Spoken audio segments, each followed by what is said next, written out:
గారికి అలాగే బళ్ళారి నుంచి నాకు ఈరోజు కొత్తగా పరిచయమైనటువంటి చాందిని గారు కూడా నాకు చాలా స్ఫూర్తిగా అనిపించారు. ఎందుకంటే హిజ్రాలు లేదా థర్డ్ జెండర్లు అయినటువంటి వీరు కూడా ఈ మధ్య కాలంలో పెద్ద సంఖ్యలో ఉన్నారు రాష్ట్రంలో. ఇంత పెద్ద సంఖ్యలో ఉండి కూడా ఇప్పటి సార్ గారు మనకి ఎంపీ అయితే ఇంకా బాగుండింది. ఎందుకంటే కేంద్రం నుంచి కూడా నిధులు తేవాలన్నా కానీ ఇతర రాష్ట్రాలు కూడా సహకరించే వ్యక్తిగా బలమైన వ్యక్తిగా ఆయన గుర్తించగలిగాను. ఈ ఆదంలో పెట్టి ఈరోజు పార్థసారథి గారికి నేను విన్నవించే విన్నపం, సార్ ఆదం నుంచి కర్నూలు యాత్ర చేయడం మూలంగా పోరుబాటు యాత్రలో మీరు సక్సెస్ అయినాం సార్. రాబోయే ఇంకా దివ్యాంగుల సమస్యల్లో మీరు మమేకమే మాకు సహకరించి దివ్యాంగులకు ఒక ఆశా కిరణంగా రాష్ట్ర వ్యాప్తంగా ఆదోని అంటే ఇంత గొప్ప సేవ ఉందని గుర్తించేలాగా మీరు సహకరించాలి సార్. మీకు ఆ ఓపిక ఆ పట్టుదల ఉందని నమ్ముతూ రాబోయే దినాల్లో ఈ సమస్యల పట్ల మీరు రాష్ట్ర వ్యాప్తంగా అయితేనేమి అమరావతి వరకు కానీ అసెంబ్లీలో కూడా మీరు ఖచ్చితంగా మాట్లాడతారని నమ్మకం ఉంది సార్. రాబోయే దినాల్లో మా సమస్య గారికి ప్రత్యేకంగా మీ అందరి వైపు నుంచి ధన్యవాదాలు తెలియజేస్తా. దీంతో పాటుగా బస్సులో ఎటువంటి ఛార్జీ తీసుకోని అవసరం లేదు. బస్సులో ఎటువంటి టికెట్ తీసుకోకుండా మీరు ఎక్కడి నుంచి ఎక్కడికైనా ప్రయాణం చేయవచ్చు. అటెండెంట్ తో పాటుగా ఒక మనిషి సహాయంతో పాటుగా ప్రయాణం చేయవచ్చు అనే జీవో కూడా మనం ఇచ్చాం. అదేవిధంగా ఎన్నో రకాల స్కాలర్షిప్లు, చదువుకోవడానికి స్కాలర్షిప్లు లాంటివి మిగతావి కూడా ఇస్తాం. ఈ సందర్భంలో నేను ఒక విషయాన్ని కూడా మీ దృష్టికి తీసుకొని వస్తాను. కూటమి ప్రభుత్వం అధికారంలోకి వచ్చిన తర్వాత మీకు శిక్షణ చదువుకుంటే సరిపోదు, శిక్షణ కూడా కావాలి. ఇప్పుడున్న పోటీ ప్రపంచంలో మీరు కూడా పోటీ పడాలంటే తగినంత ప్రత్యేక పద్ధతులు కావాలా అన్న ఉద్దేశం నేను ఎప్పుడు కూడా ఆలోచన చేస్తాను. అందువల్లే మీరందరికీ కూడా మీరు ఈ వికలాంగులకు సంబంధించిన దివ్యాంగులకు సంబంధించిన పిల్లలు స్టూడెంట్స్ అందరికీ కూడా మీరందరూ కూడా ప్రత్యేక శిక్షణ కేంద్రం కర్నూలు టౌన్ లో ఉంది. అక్కడ రకరకాల సెల్ఫ్ హెల్ప్ గ్రూపుల ద్వారా వచ్చేటువంటి, అంటే మీకు అవసరం, మీరు మీ కాళ్ళ మీద నిండుకున్నాడు. తమ్ముడు చెప్తా ఉన్నాడు, నేను ఫామ్స్ రాస్తూ జెరాక్స్ సెంటర్ దగ్గర నేను ఎన్నో ఫామ్స్ రాస్తూ గడుపుతున్నాను అంటాడు. ఈ వ్యక్తికి ఒక కంప్యూటర్ లో మంచి శిక్షణ ఇప్పించగలిగితే భవిష్యత్తులో అద్భుతాలు చేసే అవకాశం ఉంది. ఆ అమ్మాయి డిగ్రీ చేసింది, చేతులు లేనప్పటికీ కూడా ఆ అమ్మాయి వొకేషనల్ కోర్సెస్ లో చేయగలిగితే కాల్ సెంటర్ ఎంప్లాయీ గానో ఇంకో అద్భుతమైనటువంటి అమ్మాయి ఎదిగే అవకాశం. ఇటువంటి అవకాశాలు తప్పనిసరిగా కూటమి ప్రభుత్వం ఏర్పాటు చేసింది. ఈ రోజు ప్రభుత్వం దీనికి కట్టుబడి ఉంది. ఈ వేదికగా ఒక్క మాట అయితే నేను హామీ ఇస్తాను, ఇక్కడ కూర్చున్న వాళ్ళకైనా సరే, డిఈఎఫ్ సభ్యులకైనా సరే, వికలాంగులు ఈ ఊర్లో ఉన్నా, పక్క ఊర్లో ఉన్నా, ఏ ఊర్లో ఉన్నా, పక్క రాష్ట్రంలో ఉన్నా ఇబ్బంది ఏమి లేదు. ఎక్కడైనా ఎవరికైనా సరే నా మాట సాయం ఉపయోగపడుతుంది. పలాని ఫోన్ చేస్తే మాకు ఉద్యోగం వస్తుంది సార్, పలాని ఫోన్ చేస్తే మా పని అవుతుంది సార్, పలాని మీరు లెటర్ ఇస్తే మాకు సాయం అవుతుంది సార్ అని చెప్పి ఎవరైనా సరే అర్ధరాత్రైనా దగ్గరికి వచ్చి లెటర్ తీసుకోవచ్చు, ఫోన్ చేయించుకోవచ్చు, నా దగ్గర పని చేయించుకోవచ్చు అని మీకు అందరికీ కూడా తెలియజేస్తా ఉన్నాను. నా మాటగా అధ్యక్షులు గాని వేదిక మీద ఉన్న వాళ్ళు మిగతా వాళ్ళకు కూడా తెలపాల్సిందిగా నేను కోరుకుంటా ఉన్నాను. ఈ మంచి కార్యక్రమానికి ముఖ్య అతిథిగా వచ్చి మామూలు వ్యక్తిగా ప్రతి సమస్యలు రాసుకుంటూ రాబోయే దినాల్లో దివ్యాంగుల విషయంలో కూడా మంచి పరిస్థితుల్లో వాళ్ళకి సహకరించే వ్యక్తిగా ఉన్నటువంటి మంచి నాయకుడు ఈ ఆధునిక ప్రాంతాన్ని నాగరాజు అన్నట్లు షేక్ చేశాడు. రాజకీయాలని షేక్ చేసి ఒక మంచి పరిపాలన చేస్తున్నటువంటి ఒక మంచి నాయకుడుతో ఈరోజు ఈ సమావేశంలో పాల్గొంచుకోవడానికి చాలా సంతోషపడుతున్నాను. పార్థసారథి గారి గురించి చాలా సందర్భాల్లో నేను విన్నాం. ఆయన ఈరోజు ఈ కార్యక్రమంలో రావడం మూలంగా రేపు రాబోయే దినాల్లో దివ్యాంగుల సమస్యలు కూడా ఆయన పరిష్కరిస్తూ ముఖ్యంగా రాజకీయ అవకాశాలు దివ్యాంగులకు ఇస్తూ ఈరోజు ఇక్కడ ఉన్నటువంటి వ్యక్తులు కూడా ఆనందాన్ని పంచేలాగా వారి సమస్యలు పరిష్కరిస్తూ రాబోయే దినాల్లో రాష్ట్ర వ్యాప్తంగా ఇక్కడ ఉన్నటువంటి దివ్యాంగులకి ఎన్నో అవకాశాలు ఎన్నో సేవలు చేశాడని ఆయన ఒక గొప్ప గుర్తింపు రావాలని కోరుకుంటున్నాను సార్. చెప్పండి ఒకటే. ఎందుకంటే దివ్యాంగులంటే కృతజ్ఞత కలిగిన వారిగా ఉండాలి. రాబోయే దినాల్లో ఎన్ని వ్యతిరేక శక్తులు మనతో ఎన్నో ఇబ్బందికరమైన విషయాల్లో మనల్ని పెట్టినా ఈ ఎన్డీఏ ప్రభుత్వానికి ఖచ్చితంగా మనకు సపోర్ట్ ఉండాలి. నేను దాని విషయంలో నిక్కచ్చిగా చెప్తున్నాను. రాబోయే దినాల్లో ఆంధ్రప్రదేశ్లో ఉన్నటువంటి ప్రతి దివ్యాంగుడు ఎన్డీఏ కూటమికి ఖచ్చితంగా సపోర్ట్ చేయాలని కోరుకుంటున్నాను. ఎందుకంటే మిగతా రాష్ట్రాల్లో ఉన్నటువంటి దివ్యాంగుల విషయంలో చాలా సందర్భాలు నేను చర్చించడం జరిగింది. వారితో మమేకమై వాళ్ళతో పాల్గొంచుకోవడం జరిగింది. నిన్నటి కూడా బళ్ళారిలో నేను తమ్ముడు గురుమూర్తి గారిని కలిసి ఇద్దరు విషయాలు పంచుకోవడంలో ఆయన కూడా చాలా బాధపడ్డాడు.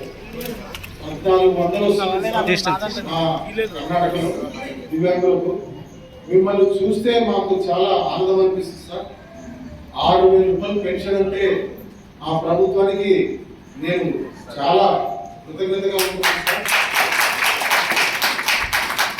అదే రీతిగా ఈరోజు దేశవ్యాప్తంగా ఎక్కడ చూసినా కానీ ఈ 6,000 పెన్షన్ ఎక్కడా లేదు.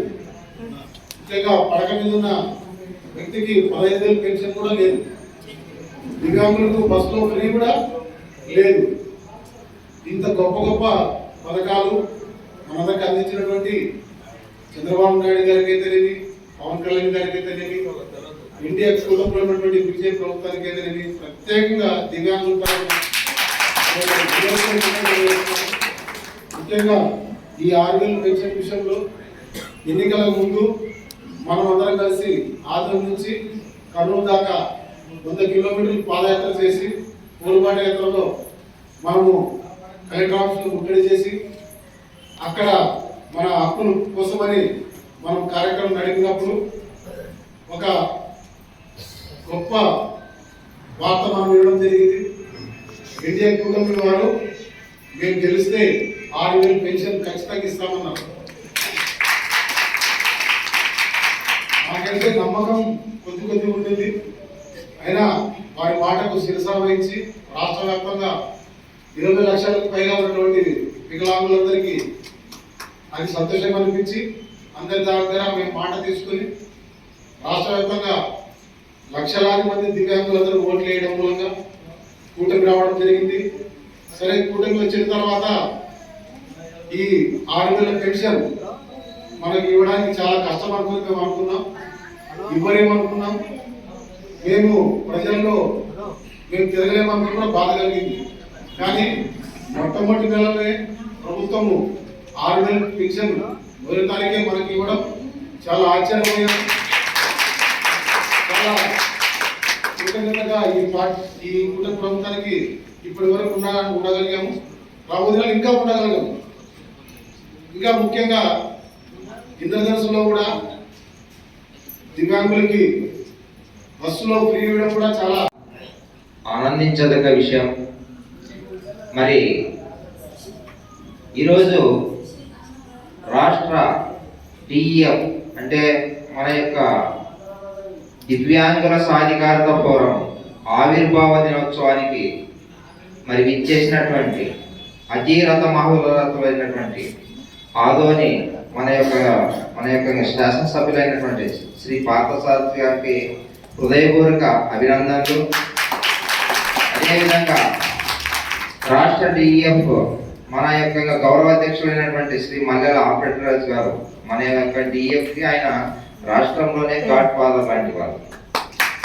అదేవిధంగా మా యువనేత అండ్ ప్రధాన టీడీపీ నాయకులైనటువంటి శ్రీ దివాకర్ రెడ్డి సార్ గారికి అండ్ కర్ణాటక రాష్ట్రంలో సినీ ఇండస్ట్రీలో ఒక రకమైనటువంటి డైరెక్షన్ పాత్రలో ఉండి మరి మన కార్యక్రమానికి ఆహ్వానం మేరకు కర్ణాటక నుంచి ఇచ్చేసినటువంటి శ్రీ గురుమూర్తి మన యొక్క డైరెక్టర్ గారికి అయితే ఆదోని డివిజన్ మరి మన యొక్క వికలాంగుల కన్వీనర్ అయినటువంటి శ్రీ నా మిత్రుడు హనుమంత్ రెడ్డి గారికి అయితే అందరికీ హృదయపూర్వక అభినందనలు.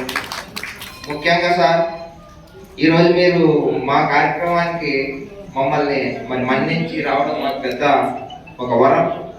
ఎందుకంటే మీతో ఒక చిన్న చనువు ఉంది సార్. ఎలక్షన్ ముందు కూడా మేము మిమ్మల్ని గెలుపు దిశగా ఆదోనికి సంబంధించినటువంటి మా యొక్క దివ్యాంగ సోదరులకు అందరికి కూడా పిలుపునిస్తూ మిమ్మల్ని కలుస్తూ మాకు కూడా ప్రచారం చేయడం జరిగింది. మీరు కూడా తగిన కోఆపరేషన్ ఇచ్చారు ఆ రోజు. మాకు చాలా ఆనంద విషయం. రెండవది, సమస్యలు కోకొల్లుగా ఉన్నాయి, బట్ సాధన దిశగా మీరు మమ్మల్ని ఖచ్చితంగా గవర్నమెంట్ దృష్టికి ఇందాక మీకు విన్నవించినటువంటి మీరందరి సమస్యల్ని ఖచ్చితంగా మరి తీసుకెళ్ళగలరని. ఎందుకంటే మీరు ఈ మధ్య కాలంలో బలమైన గళాన్ని మరి వినిపిస్తున్నటువంటి ఒక నేతగా మాకు ఎప్పుడూ కూడా ప్రభావితం చేస్తున్నారు. ఎన్నో సమస్యల పైన మీ గళాన్ని కూడా మాకు వినిపిస్తున్నారు, ప్రజాగళాన్ని. రెండోది వచ్చేసి మీరు ఎక్కడ వెళ్ళినటువంటి కూడా మా వాళ్ళు కూడా కలుస్తున్నారు. వాళ్ళ సమస్యల్ని సావధానంగా కూడా మీరు స్వీకరిస్తున్నారు. సమస్య పరిష్కార దిశగా కూడా కృషి చేస్తున్నారు. అందులో భాగంగా ఈరోజు గతంలో కంటే మెరుగైనటువంటి కొన్ని మాకు సంక్షేమానికి సంబంధించినటువంటి పథకాలు అయితేనేమి, అభివృద్ధి మరి ఫలాలు కూడా ఆశిస్తున్నంత మేరకు మరి ఇచ్చేస్తున్నందున ఈ యొక్క కూటమికి సంబంధించినటువంటి ప్రభుత్వానికి మా యొక్క యావత్తు మా యొక్క దివ్యాంగుల సమాజం ద్వారా మీకు మేము ప్రత్యేకమైనటువంటి ధన్యవాదాలు కూడా తెలియవరుస్తున్నాం సార్. ముఖ్యంగా సార్ మాకు ఒక చిన్న మాట ఏంటంటే, ఇక్కడ ఉన్నటువంటి మన కర్నూలు పార్లమెంట్ మనకు యొక్క కర్నూలు పార్లమెంట్ సభ్యులైనటువంటి శ్రీ మన యొక్క నారాయణ సార్ గారు చాలా నియోజకవర్గాల్లో, ఇందాక మా వాళ్ళు అడిగినటువంటి ఆవేదన అదే సార్, అన్ని నియోజకవర్గాల్లో మాకు టీడీపీ నాయకులను పెట్టి దివాకర్ గారు మాట్లాడి తెలియజేస్తున్నాం.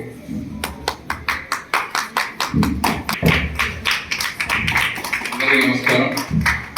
ఈరోజు ఇక్కడ నన్ను ఆహ్వానించినటువంటి పెద్దలు మన రాష్ట్ర గౌరవ అధ్యక్షులు శ్రీ ఆఫ్రికల్ మామ గారికి ధన్యవాదాలు తెలుపుతున్నాను. ముఖ్యంగా ఈరోజు ఇక్కడికి వచ్చినటువంటి మన ఎమ్మెల్యే గారు పార్థసారథి రెడ్డి అన్న గారికి ప్రత్యేక ధన్యవాదాలు తెలుపుతున్నాం.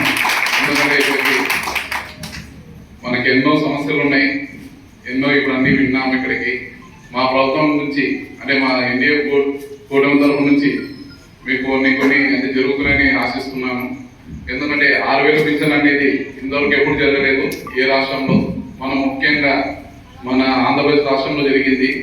వివిధ రాష్ట్రాల్లో ఇట్లా విస్తరించాలని చెప్పి ఇది కోరుకుంటున్నా.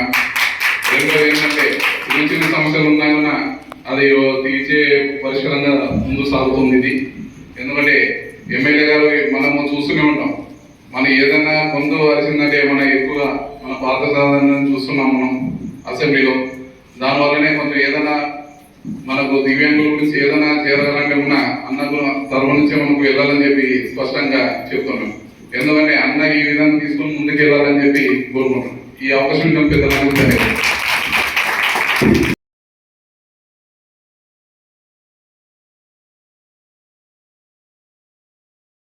ద్వారానే రుణాలు అందేటట్లుగా, అదే విధంగా ఇప్పుడు ఏదైతే మన యొక్క డిఆర్డిఏ ద్వారా సెల్ఫ్ హెల్ప్డ్ గ్రూపులు ఉన్నాయో ఆ గ్రూపులకు కూడా ఖచ్చితంగా వికలాంగుల గ్రూపుల్ని తయారు చేసే విధంగా అవసరమైతే ఒకరినో ఇద్దరినో మా వికలాంగులకు సీసీల్ని కూడా ఏర్పాటు చేసే విధంగా మీరు తగిన చర్యలు తీసుకోవాలని చెప్పి మేము ఈ సభాముఖంగా మిమ్మల్ని కోరుకుంటున్నాం సార్. సార్ 7వ పాయింట్ ఇక్కడ ఏంటంటే చాలా వరకు ఇప్పుడున్నటువంటి మన యొక్క అధికారిక ప్రభుత్వం ఎన్డీఏ కూటమి మరి భాగస్వామ్యంతో వికలాంగుల పైన చాలా పథకాలు అయితేనేమి చాలా రకాలుగా మాకు అవకాశాలు ఇస్తున్నారు. అందులో భాగంగా మొన్న డిసెంబర్ 3 కూడా మన యొక్క చంద్రబాబు నాయుడు గారు మాకు వికలాంగులకు సంబంధించినటువంటి రాజకీయ రిజర్వేషన్ అనేటువంటిది ఒక ఇంద్రధనుస్సులో కూడా పేర్కొన్నారు సార్. అందులో భాగంగా మేము మిమ్మల్ని మనస్ఫూర్తిగా ఈ వేదిక మీద కోరుకుంటున్నాం సార్. 42, 43 పంచాయతీలు మన ఆదంలోన, అదేవిధంగా 40 పైన వార్డు ఉన్నాయి సార్. దాంట్లో కనీసం 5% రిజర్వేషన్ మీరు అమలు చేసి మా వికలాంగులకు సంబంధించినటువంటి రాజకీయ రిజర్వేషన్ అవకాశం ఇస్తారని మిమ్మల్ని శతకోటి వందనాలతో కోరుకుంటున్నాం సార్. ఎందుకంటే రాజకీయ రిజర్వేషన్ మాకు ఎప్పుడైతే వస్తే మా హక్కులు మా యొక్క రిజర్వేషన్లు సంపూర్ణంగా అమలు అవుతాయి సార్. మీ దరికి మేము మా యొక్క సమస్యలు తీసుకురావడానికి ఇది ఒక చక్కటి మార్గం అని చెప్పి మేము మీకు ఈ సభాముఖంగా తెలియజేసుకుంటున్నాం సార్. సార్ ఇప్పటికే చాలా సమయాన్ని మీరు ఇచ్చారు, చాలా విషయాలు కూడా మీరు సావధానంగా మా సమస్యల్ని మరి పరిష్కార దిశగా కూడా తీసుకెళ్ళడానికి కావలసిన అన్ని పాయింట్లు కూడా నేను నోట్ చేసుకున్నారు. సో అతి త్వరలో మీరు మాకు ఒక పిలుపునిస్తే మేము మీ ద్వారా సెంట్రల్ సంబంధించినటువంటి ఒక మినిస్టర్ని కూడా కలవడానికి మేము వెళ్ళడానికి ఒక మార్గం ఏర్పాటు చేయాలని చెప్పి ఇతరుతో ఆశిస్తూ మా డిఈఎఫ్ సంబంధించినటువంటి ఆవిర్భావ దినోత్సవానికి వచ్చినందుకు మీకు చాలా హృదయపూర్వక అభినందనలు తెలియజేస్తున్నాం సార్. కొన్ని అనివార్య కారణాల వల్ల